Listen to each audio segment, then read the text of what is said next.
الله الرحمن الرحيم الحمد لله رب العالمين والصلاة والسلام على سيد الأنبياء والمرسلين محمد وآله وصحبه أجمعين أما بعد فأعوذ بالله من الشيطان الرجيم بسم الله الرحمن الرحيم إن عدة الشهور عند الله 12 شهرا وقال تعالى سبحان الذي أسرى بعبده ليلا من المسجد الحرام إلى المسجد الأقصى صدق الله العظيم وقال النبي صلى الله عليه وسلم اللهم بارك لنا في رجب وشعبان وبلغنا رمضان او كما قال عليه الصلاة والتسلیم. عزیز بزرگوں، رجب کا مہینہ یہ بالکل ختم ہونے کے قریب ہے. چند باتیں رجب کے مہینے کے حوالے سے میں آپ حضرات کی خدمت میں ذکر کر دوں. 4 باتیں ذکر کرنی ہے. ایک تو یہ مہینہ کیسی فضیلت والا، دوسرا اس مہینے میں اہم واقعات جو حضور کے زمانے میں پیش آئے وہ بات ذکر کرنی ہے، تیسری بات جو کرنے کے کام ہے، اور چوتھی بات جن چیزوں سے منع کیا گیا ہے. سب سے پہلی چیز تو یہ ہے کہ اللہ تبارک و تعالی نے اس مہینے کو ایک خصوصی حیثیت عطا فرمائی ہے، رجب کا مہینہ، اس لیے کہ اللہ کے نبی صلی اللہ علیہ وسلم دعا فرماتے ہیں اللہم بارک لنا فی رجب و شعبان وبلغنا رمضان. اللہ رجب شعبان میں برکت دیجیے، یعنی رجب میں باقاعدہ برکت کی دعائیں مانگی گئی ہے. اس سے اندازہ ہوتا ہے اس مہینے کی فضیلت کا. دوسری بات یہ ہے کہ اسلام سے پہلے رجب کا جو مہینہ جب آتا تھا تو باقاعدہ اس میں قربانی عتیرہ جانور کے نام سے کی جاتی تھی، قربانی کی جاتی تھی جس کا نام عتیرہ تھا. یعنی اسلام کے آنے سے پہلے بھی یہ مہینہ بہت احترام والا، اور اسلام آنے سے پہلے بھی، اسلام آنے کے بعد بھی، اللہ کے نزدیک بھی قرآن میں ہے 4 مہینے بڑے محترم ہیں، عزت والے مہینے، احترام والے مہینے. اس کو قرآن میں فرمایا منہا 4 حرم، کہ 4 مہینے اللہ کے نزدیک بہت احترام والے، اس میں ایک رجب کا بھی مہینہ ہے. تو الغرض اس مہینے کا احترام کرنا ہے. گناہ سے جس طریقے سے دوسرے مہینے میں منع ہے، اسی طریقے سے اس مہینے میں بھی اور زیادہ بچنے کی فکر کرنی ہے.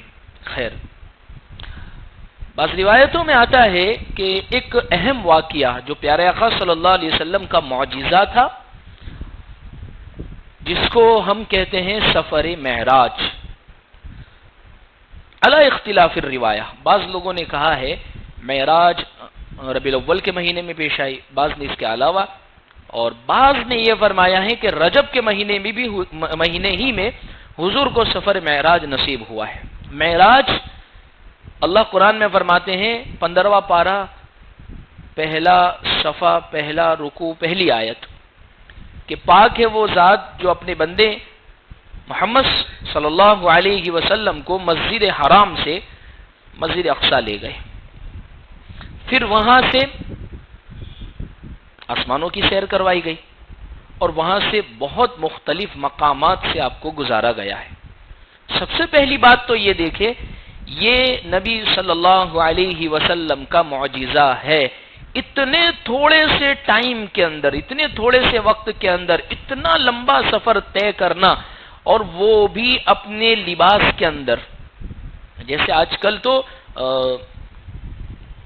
چاند تک جانا ہے، منگل تک جانا ہے، اسپیس میں انسان کو پہنچنا ہے، تو اس کے لیے اس کا ایک خاص مخصوص قسم کا لباس ہوتا ہے کہ وہی لباس پہن کے جایا جا سکتا ہے. لیکن میرے نبی کا یہ معجزہ تھا کہ اللہ تبارک و تعالی نے ایسے ہی لباس کے اندر اپنے پاس بلا لیا تھا. اس معراج کے رات کے اندر بہت سارے واقعات پیش آئے. ان واقعات سے ہمیں عبرت حاصل کرنی ہے اور نصیحت لینی ہے. سب سے پہلی چیز تو اس معراج کے واقعے میں اللہ کے نبی صلی اللہ علیہ وسلم فرماتے ہیں کہ مجھے بیت معمور کے پاس سے گزارا گیا. بیت معمور کا مطلب یہ ہے جیسے خانہ کعبہ مکہ المکرمہ میں ہے، جس کا طواف ہوتا ہے، اس خانہ کعبہ کے بالکل سیدھ میں اوپر کی طرف ایک خانہ کعبہ، اللہ کا گھر، بالکل اس کی سیدھ میں آسمانوں پر ہے، جس کا نام بیت معمور ہے.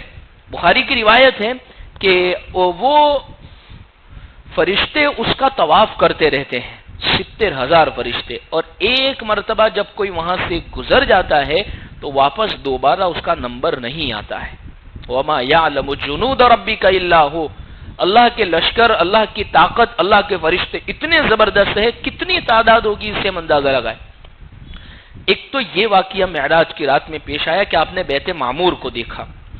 دوسرا واقعہ یہ معراج کی رات میں پیش آیا کہ اللہ تبارک و تعالی کا خوف اتنا زبردست ہے، وہ فرشتے جن کو فرشتوں کے سردار کہے جاتے ہیں، جن کو ہم حضرت جبرائیل علیہ السلام کہتے ہیں، جن کو اصلی شکل میں جب نبی صلی اللہ علیہ وسلم نے دیکھا تھا تو پیارے آقا گھبرا گئے تھے۔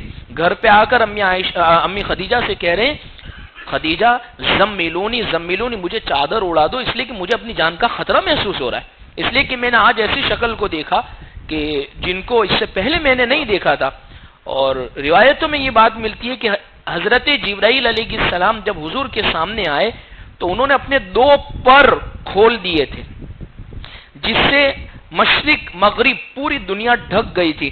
ایسے کئی ہزار پر اللہ نے حضرت جبرائیل علیہ السلام کو عطا فرمائے۔ آپ اندازہ لگائیے اس فرشتے کی طاقت کا کیا اندازہ ہوگا۔ لیکن حضور فرماتے ہیں کہ اللہ کا خوف آسمانوں پر اتنا زبردست ہے کہ میں نے جبرائیل کو دیکھا کہ اس کی حالت، جبرائیل علیہ السلام فرشتے کی حالت جیسے ایک پرانا ٹاٹ کپڑا ہوتا ہے بوسیدہ، جیسے اس کی حالت ہو جاتی ہے، ایسے حضرت جبرائیل علیہ السلام کی حالت تھی اللہ کے خوف کی وجہ سے۔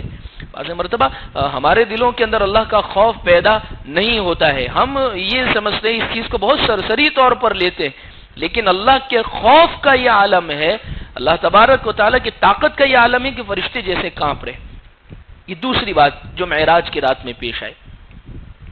تیسری بات، حضرت ابراہیم علیہ السلام سے ملاقات ہوئی اللہ کے نبی صلی اللہ علیہ وسلم کی، بلکہ جب آسمانوں پر یعنی فرشتوں آسمانوں پر حضور پہنچ رہے ہیں تو الگ الگ آسمانوں کے اوپر اللہ کے نبی صلی اللہ علیہ وسلم کی الگ الگ نبیوں سے ملاقات ہو رہی ہے۔ جب پہلے آسمان پر پہنچے تو حضرت آدم علیہ السلام سے ملاقات ہوتی ہے۔ حضرت آدم علیہ السلام فرماتے ہیں مرحبا بابن صالح، کہ ہمارے نیک بیٹے اور نیک نبی آ گئے۔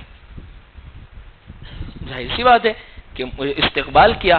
دوسرے آسمان پر پہنچے ہیں تو حضرت یحییٰ علیہ السلام سے ملاقات ہوئی۔ تیسرے آسمان پر پہنچے ہیں تو حضرت یوسف علیہ السلام سے ملاقات ہوئی۔ چوتھے آسمان پر پہنچتے ہیں تو حضرت ادریس علیہ السلام سے ملاقات ہوئی۔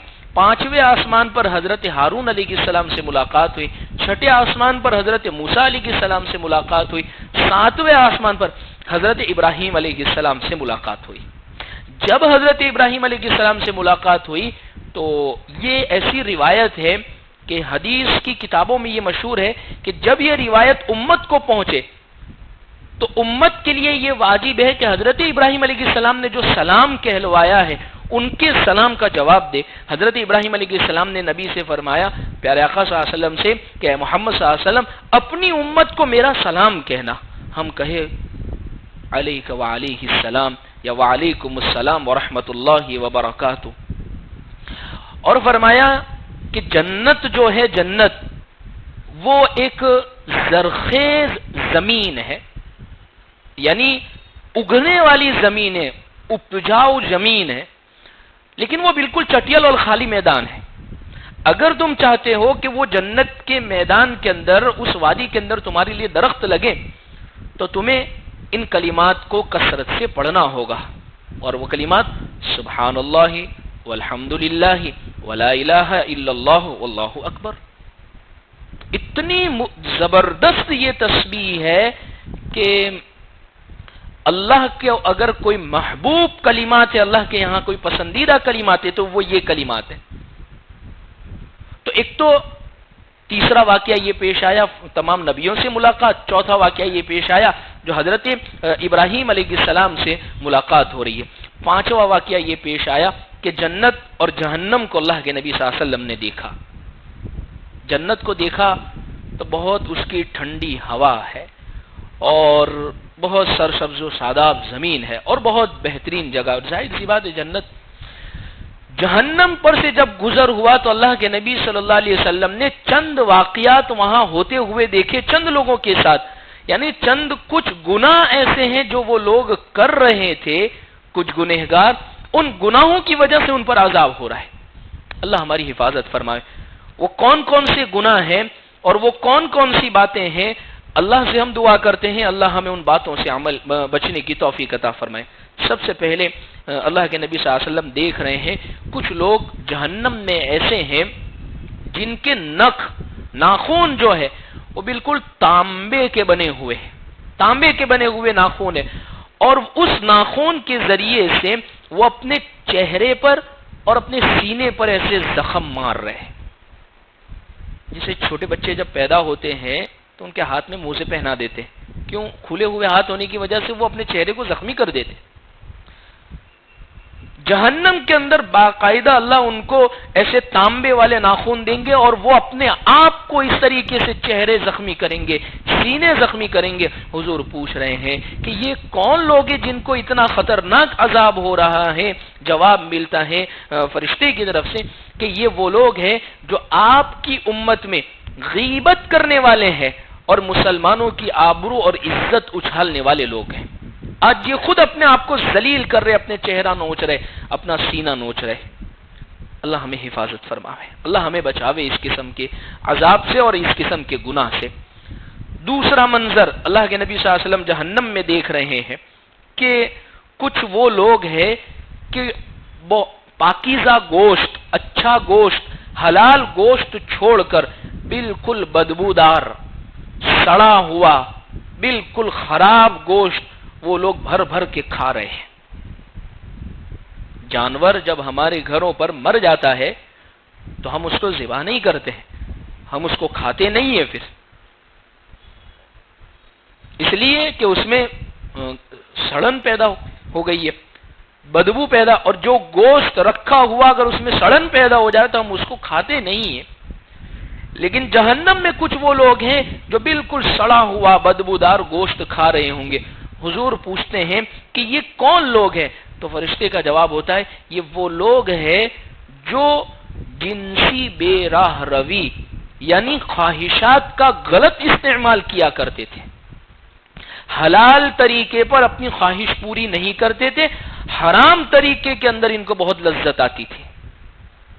اس قسم کا عذاب، بدبودار اور سڑے ہوئے گوشت کھانے کا عذاب ہوگا۔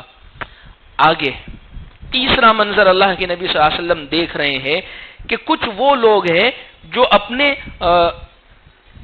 منہ کے اندر انگارے اور بڑے بڑے یوں سمجھ لیجئے بہت بڑے بڑے انگارے وہ اپنے منہ کے اندر وہ بھر رہے ہیں۔ آپ اندازہ لگائیے کہ انگاروں کا بھرنا منہ میں کوئی معمولی چیز ہے؟ اچھا وہ انگارے کھا رہے ہیں اور ان کے پاخانہ میں بھی وہی چیزیں نکل رہی ہے، یعنی پورا جسم اس کا بالکل ختم ہو گیا ہے، اندر سے جسم اس کا خلاص ہو گیا ہے، کھوکھلا ہو گیا ہے۔ حضور پوچھ رہے ہیں کہ یہ وہ کون لوگ ہیں جن کو ایسا عذاب ہو رہا ہے؟ کہا کہ یہ وہ لوگ ہیں آپ کی امت کے جو یتیموں کا مال ناحق کھانے والے تھے۔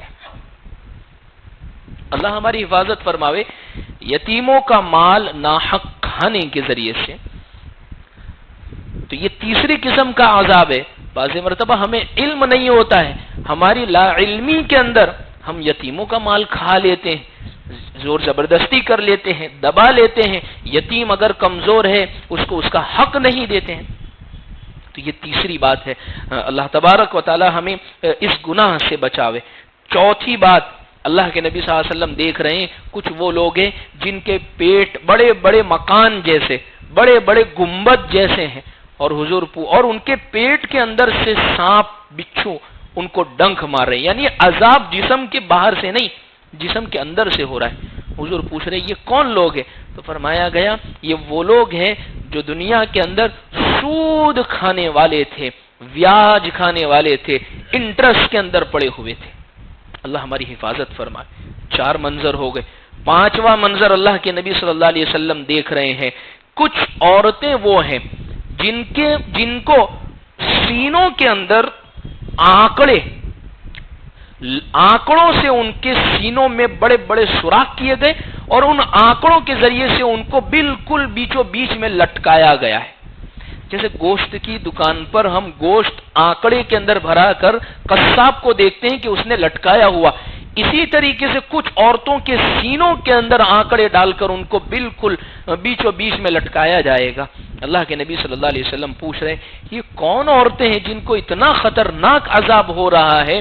جواب یہ ملتا ہے یہ وہ عورتیں ہیں جو اپنے شوہر سے خیانت کرنے والی تھی، اپنے شوہر کے ساتھ خیانت کرنے والی عورتیں تھی، جو غلط کام کے ذریعے سے یا اسی طریقے سے اپنی زندگی کے گزارنے کے طریقے کے اعتبار سے اپنے شوہر کے ساتھ خیانت کرنے والی عورت تھی. 5 منظر ہو گئے.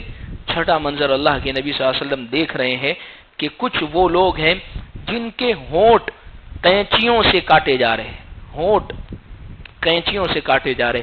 اللہ کے نبی صلی اللہ علیہ وسلم اچھا پھر وہ جب کٹ جاتے ہیں تو کیسا درد کیسی تکلیف ہوتی ہوگی، کٹنے کی تکلیف سے وہ گزرتے ہیں، پھر کچھ دیر کے بعد پھر وہ اچھے ہو جاتے ہیں، پھر ان کو اسی طریقے سے کاٹے جا رہے ہیں ان کے ہونٹ. اللہ کے نبی صلی اللہ علیہ وسلم پوچھ رہے یہ کون ہے؟ کہا کہ یہ وہ لوگ ہیں آپ کی امت کے جو وعظ اور نصیحت تو کرتے تھے لیکن خود اس پر عمل نہیں کرتے تھے. عزیز بزرگوں، یہ چند منظر اللہ کے نبی صلی اللہ علیہ وسلم نے جہنم کے دیکھے، اور جہنم میں دیکھا خون ہے، پیپ ہے، بدبو ہے، سڑن ہے، ہر طریقے کے اللہ کے عذاب ظاہر ہونے کی جگہ وہ جہنم ہے جو آپ نے معراج کی رات میں دیکھا.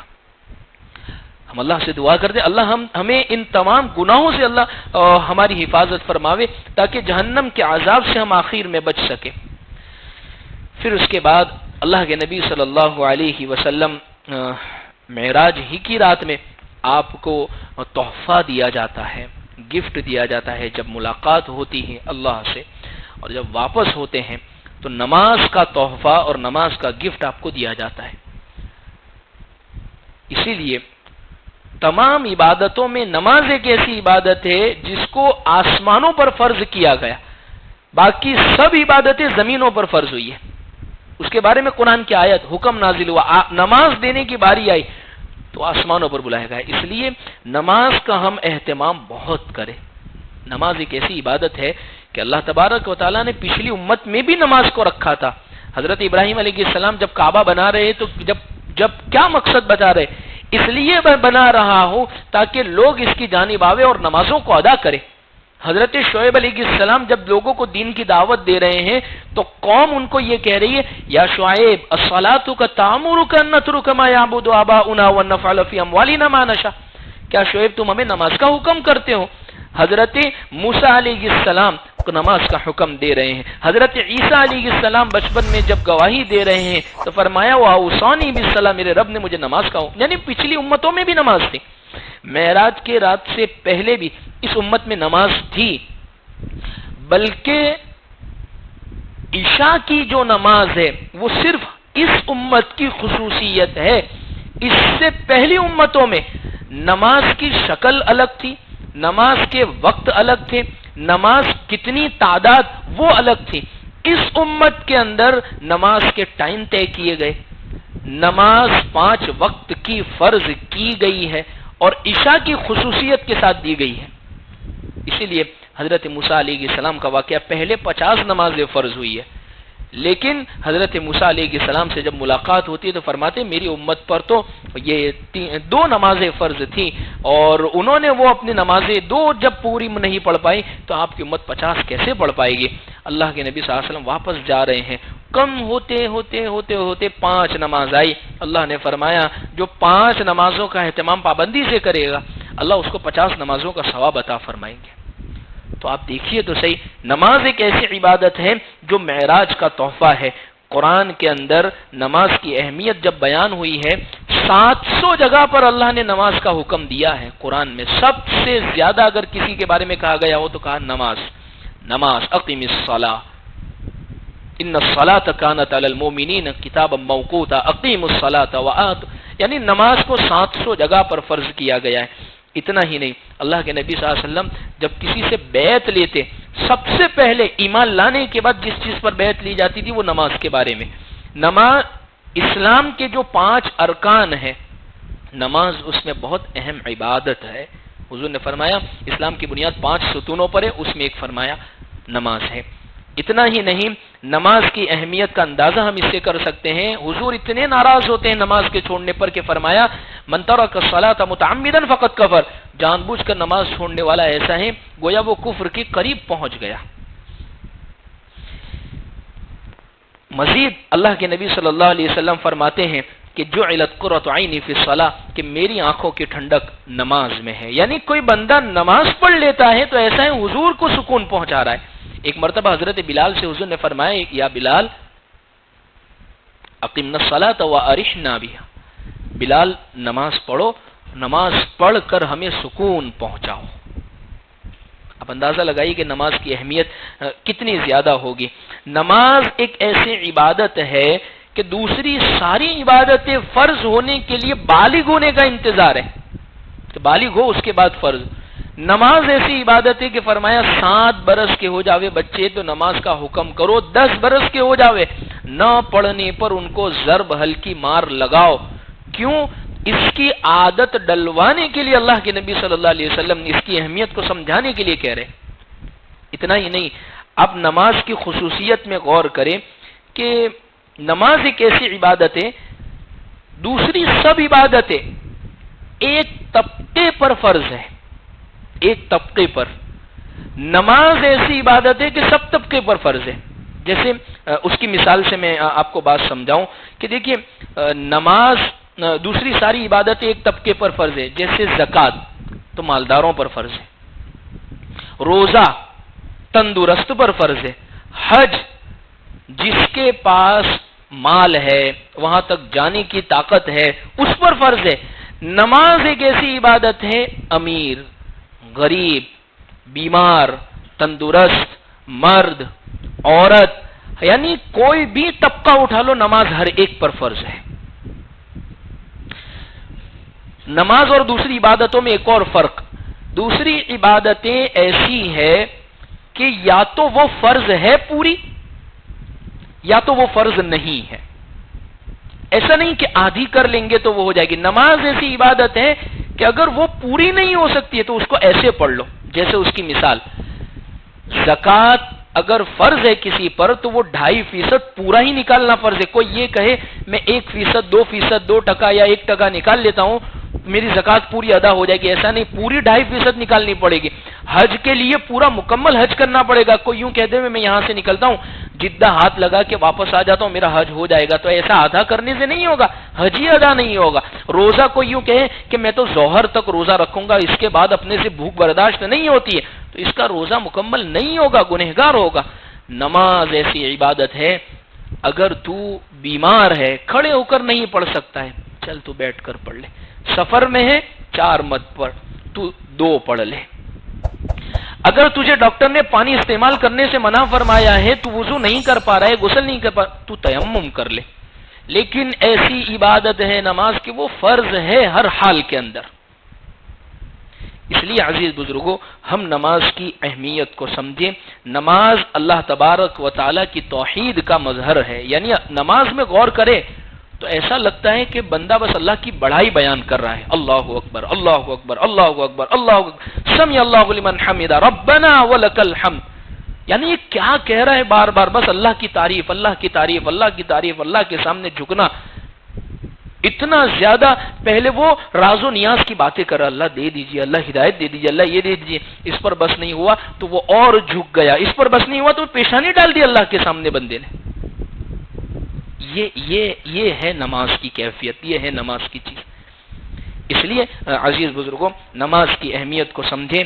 آج حال ہمارا امت کا یہ ہو گیا ہے، نماز جہاں ادا کی جاتی ہے مسجد، اس مسجد پر تو کروڑوں روپے کا بجٹ پاس ہو کر خرچے ہو جاتے ہیں، بہت خوبصورت سے خوبصورت مسجد بنا لی جاتی ہے، مسجد کی تعمیر کرنے پر بہت زیادہ خرچ ہوتا ہے، لیکن افسوس مسجد کے آباد کرنے کے اوپر، مسجد میں نمازی کیسے اور بڑھ جاوے، اس پر توجہ اور اس کے متعلق میٹنگ اور اس کے بارے میں غور و فکر نہیں کی جاتی ہے۔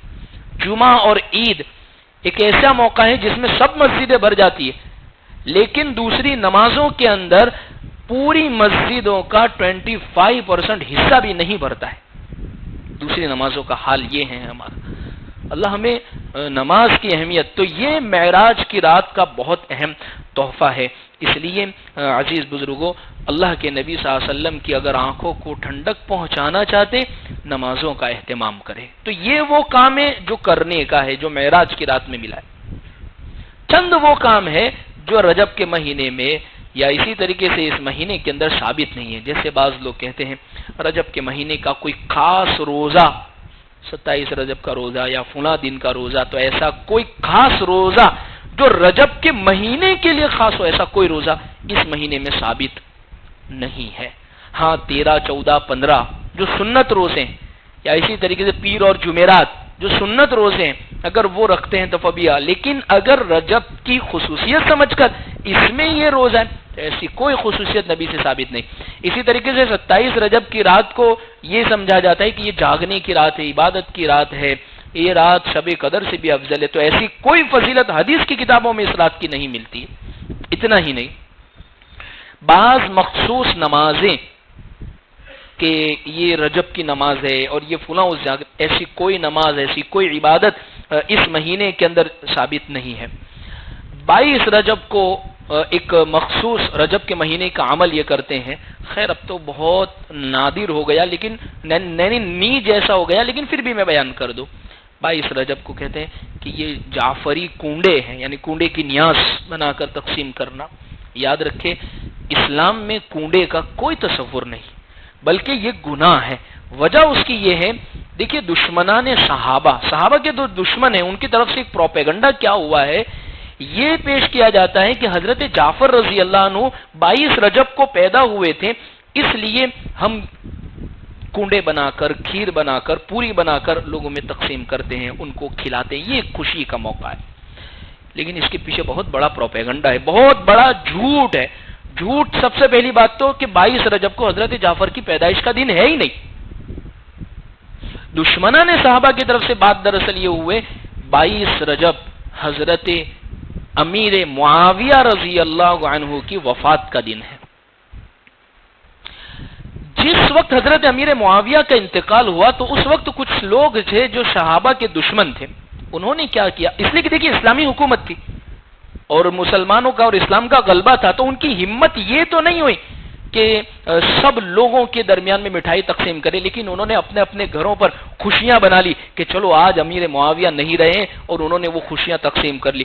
وہیں سے یہ رسم چلی ہے اور وہیں دشمنان صحابہ اس دن یہ کھیر کنڈے کی رسم کو ادا کرتے ہیں. اس لیے آپ دیکھنا، نوٹ کرنا، دوسری ساری چیزیں ہوتی ہوگی بھئی وہ کھلانے بلا رہے، فلاں کرنے بلا رہے، یہ کنڈے کی رسم آج بھی اسی طریقے سے چل رہی ہے جیسے گھروں میں بلا کر، چپکے سے بلا کر کھلانے کے لیے. آج بھی دیکھیے یہ رسم جو ہوتی ہے گھر پہ بلا کے کھلاتے گھر کے اندر، کیونکہ اس زمانے کے اندر یہ ایسے ہی چلی تھی یہ رسم. اس کا کوئی ثبوت نہیں ہے دین اسلام کے اندر. حضرت امیر معاویہ یہ صحابی رسول ہے، اللہ کے نبی صلی اللہ علیہ وسلم نے ان کو دعائیں دی ہیں، اللہم اجعلہ ہادیا مہدیا واہد بہ، اللہ ان سے ہدایت کا بہت بڑا کام لے لیجیے، ان کو یہ ہدایت یافتہ اللہ ان کو بنا دیجیے. اور ان کی وجہ سے اللہ تبارک و تعالیٰ نے کئی ایسے زبردست کام لیے ہیں جو کام دراصل اللہ کے نبی کی دعا کا مظہر اور اللہ کے نبی صلی اللہ علیہ وسلم کی دعا کا ثمرہ تھا. تو الغرض عزیز بزرگوں، یہ رجب کے مہینے کی حقیقت آپ کے سامنے بیان کر دی. اس مہینے کے جو واقعات پیش آئے وہ آپ کے سامنے بیان کر دیے. چند وہ واقعات جو ذکر کیے جو معراج کی رات میں اللہ کے نبی دیکھ کر آئے، وہ چند چیزیں آپ کے سامنے بیان کر دی. اللہ سے ہم دعا کرتے ہیں اللہ ہمیں ان باتوں پر صحیح معنی میں عمل کی توفیق عطا فرمائے. وآخر دعوانا الحمدللہ رب العالمین.